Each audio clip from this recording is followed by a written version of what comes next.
Guys, ada atau tidak di antara kita seperti ini? Masih doa, masih ikut ibadah, tapi hati kayak datar, nggak semangat kayak dulu pas awal kenal Tuhan. Nah, hari ini kita mau ngomongin soal iman yang hidup, lewat kisah Daud dan ayat keren di Ibrani 11. 1. Iman itu bukan cuman percaya, tapi dasar buat hidup kita. Ibrani 11:1 bilang, iman adalah dasar dari segala sesuatu yang kita harapkan, dan bukti dari segala sesuatu yang nggak kita lihat. Artinya, iman itu fondasi hidup kita. Kalau nggak punya iman, hidup kita gampang goyah kayak rumah tanpa fondasi. Kadang kita maunya lihat hasil dulu baru percaya, tapi Tuhan justru ngajarin sebaliknya.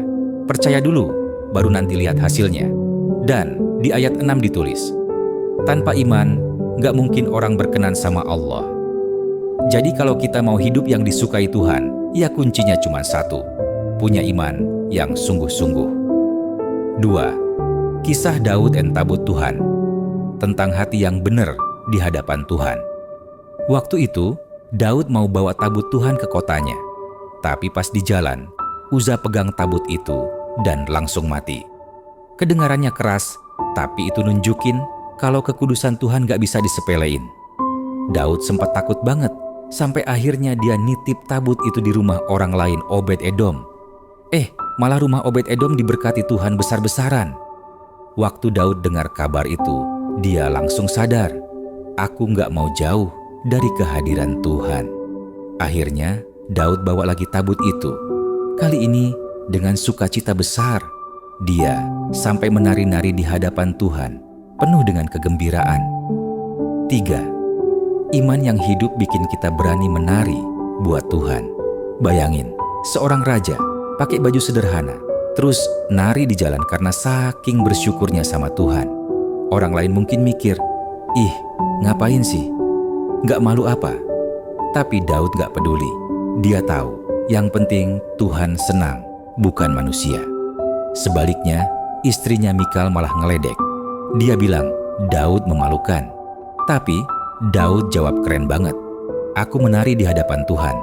Bahkan kalau harus lebih rendah dari ini pun aku rela. Gila sih. Ini baru iman yang hidup. Iman yang gak takut kelihatan aneh demi Tuhan. 4. Kadang, iman bikin kita kelihatan beda. Kamu pernah gak berdoa sungguh-sungguh padahal orang lain cuek? Atau tetap jujur meski semua orang main curang? Atau tetap bersyukur pas keadaan lagi gak enak? Nah, itu tanda imanmu hidup. Karena iman bikin kamu beda dari dunia. Mikal yang ngejek Daud akhirnya gak ngalamin berkat. Tapi Daud yang rendah hati dan tulus malah terus disertai Tuhan. Artinya, Tuhan gak lihat seberapa keren kamu di depan orang lain, tapi seberapa tulus kamu di depan Dia. 5. Iman yang hidup. Itu iman yang gerak, bukan cuma ngomong. Daud gak cuma bilang aku percaya, tapi dia benar-benar nunjukin lewat tindakan bahwa tabut Tuhan, berkorban, bersukacita. Begitu juga kita. Iman yang hidup itu nyata dalam hal-hal kecil. Tetap percaya walau belum lihat jawaban doa. Tetap setia walau keadaan gak ideal. Tetap bersyukur walau belum dapat apa yang diharapkan. Itulah iman yang hidup. Iman yang menari di tengah badai. Gak cuma diam, tapi terus bergerak, terus bersukacita karena tahu Tuhan itu nyata dan selalu ada. Penutup doa. Mungkin kamu lagi ngerasa kayak Daud waktu takut sama Tuhan, atau kayak Mikal yang cuma ngelihat dari jauh. Tapi Tuhan hari ini mau bilang, ayo, balik lagi, dekat sama aku. Biarkan imanmu hidup lagi. Menarilah di hadapan kuyuk. Kita doa bareng. Tuhan, hidupkan lagi iman kami. Biar kami gak cuma percaya di mulut, tapi juga nunjukin lewat sikap dan tindakan.